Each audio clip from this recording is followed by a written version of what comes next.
আমাৰ ভাৰতীয় সেনাই যোৱা 4-5 দিন ধৰি পাকিস্তানৰ ওপৰত যি ধৰণে আক্ৰমণ কৰি সন্ত্ৰাসবাদীবিলাকক নিধন কৰিবৰ কাৰণে যি শক্তি প্ৰদৰ্শন কৰিছে, পাকিস্তানৰ লাহোৰলৈকে সোমাই গৈ তেওঁলোকৰ এয়াৰপৰ্ট ধ্বংস কৰা, 9টাকৈ সন্ত্ৰাসবাদীৰ ঘাটি বিধ্বস্ত কৰা, এইটো আমাৰ ভাৰতবৰ্ষৰ প্ৰত্যেকগৰাকী দেশপ্ৰেমীকে, প্ৰত্যেকগৰাকী নাগৰিকে আমি গৌৰৱান্বিত যে আমাৰ সেনাই দেশ মাতৃৰ সেৱাত উৎসৰ্গিত মনোভাৱেৰে সন্ত্ৰাসবাদ নিৰ্মূল কৰিবৰ কাৰণে যিখন যুদ্ধ আৰম্ভ কৰিছে। আমিতো সীমান্তত গৈ যুঁজিব পৰা সুবিধা আৰু সুযোগ নাই, সেইকাৰণে আমি ইয়াৰ পৰাই ভাৰতীয় সেনাক প্ৰেৰণা দিবৰ কাৰণে, তেওঁলোকক যাতে আমি লগত আছোঁ, আমি এইখিনি কথা প্ৰতীয়মান কৰিবৰ কাৰণে আৰু আমিও যে যুদ্ধক সমৰ্থন কৰিছোঁ এই কথাটো আমি বুজাবৰ কাৰণেই আমি অঞ্চলে অঞ্চলে জাতি, ধৰ্ম, বৰ্ণ, সম্প্ৰদায়, উপজাতি নিৰ্বিশেষে আমি সকলোৱে এজন ভাৰতীয় হিচাপে এই পাকিস্তান সন্ত্ৰাসবাদ বিৰোধী যুদ্ধখনক আমি পূৰ্ণ সমৰ্থন জনাইছোঁ। আৰু ইয়াত আমি কোনো ৰাজনীতি, দল, মত আমি এইবিলাক কথা গুৰুত্ব নিদি আমাৰ দেশৰ আভ্যন্তৰীণ নিৰাপত্তা, দেশৰ নাগৰিকৰ জীৱন আৰু সম্পত্তিৰ সুৰক্ষা আৰু সন্ত্ৰাসবাদৰ বিৰুদ্ধে আমাৰ কংগ্ৰেছ দলৰ যিটো সংকল্প, সেই সংকল্পক আমি আজি সুদৃঢ় ৰূপত পুনৰ ভাৰতীয় সেনাৰ সমৰ্থনত আমি আগবঢ়াইছোঁ।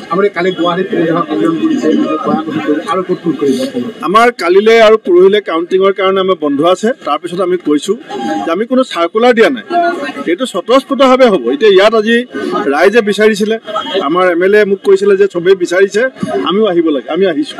এতিয়া য'তেকে ৰাইজে মোক মাতিব আমি জয়হীন যাত্ৰা, আমি কংগ্ৰেছৰ কোনো চাৰ্কুলাৰ দিয়া নাই, কাৰণ ইয়াত অকল কংগ্ৰেছ মানুহ অহা নাই।